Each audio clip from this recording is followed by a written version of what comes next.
Hello, Teller County. I'd like to give you an update, and I'd like to start giving you more updates either on a monthly basis or a couple week basis, just to give you the health of law enforcement in Teller County and really what's starting to happen, what we're starting to see.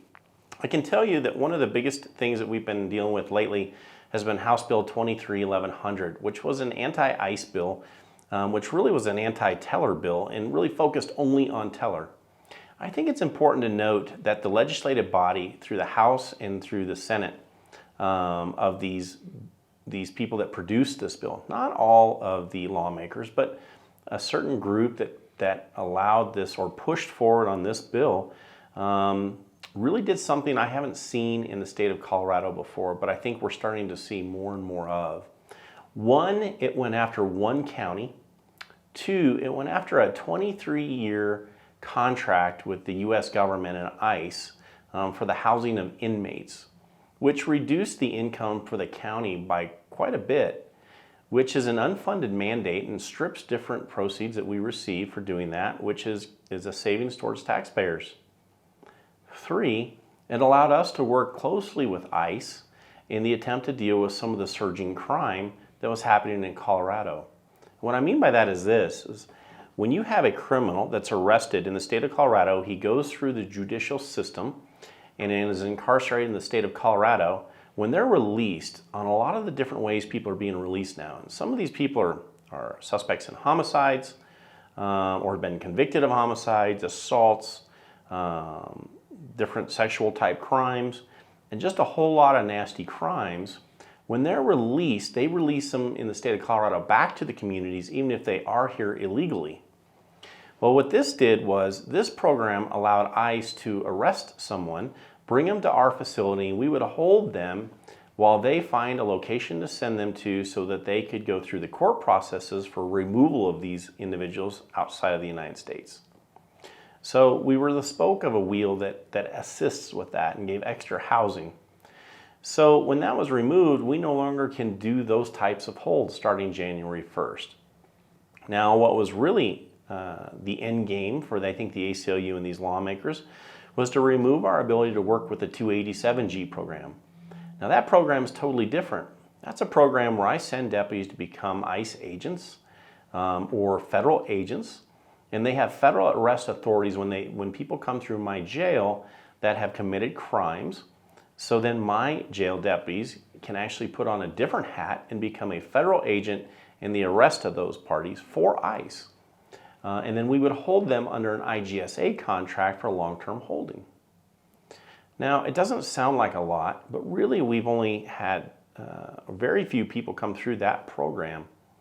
But what it does do is it allows law enforcement to work in-depthly with ICE. I think it's a very important program, especially what we're starting to see in the United States with so many undocumented individuals coming over the borders. Now, whether you like it or not, they're here.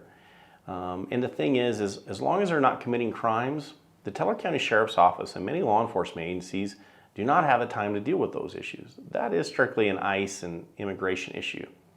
But the issue is when they commit crimes and they come through our organizations, we should be able to do more. We don't want those people released continually back into a community to victimize the very people that we're being told that want them in their communities. And I don't think that's true. I think that if you've committed serious crimes, attempted homicides, drug cases, sexual assaults, stealing cars, we don't want you here in the United States to continue committing those types of crimes. Even if you've done your time in prisons here in the state of Colorado, why do we, the people of the state of Colorado, want to continue having you here if you shouldn't be in the United States as it is? I think that is a little bit strange for us because we're spending tax dollars to do so. So the 287G program will continue. Even drafted in the governor's letter, he does not want to stop us from being able to work with ICE. I thought the governor actually took a lot of time in preparation of that letter, and he actually took a lot of time to review the notes and the data points that were provided. Working with my fellow commissioners as an elected official has been eye-opening in the fact that the three commissioners that I have worked with my office directly to make sure we got the information to the people and also to the legislative bodies. Unfortunately, throughout the hearings in the House with the Judiciary Committee, there was a lot of folks that just didn't want to hear what we had to say. There was a lot of conjecture and belief that we were harming people in our jails, or that was what the narrative was. And it was sad to see that none of them had any specific cases that they could elaborate to or identify issues that we actually had.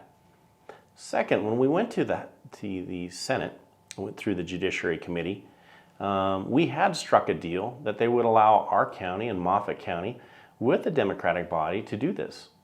But when it got to the Senate floor, it was stripped by those same individuals that had pushed this law, and we lost that even after the Judiciary group had identified that there was a need for this. So I think that the processes that I saw were very much driven by party lines. And unfortunately, that's what we're seeing in today's politics, is that it's strictly party lines most of the time.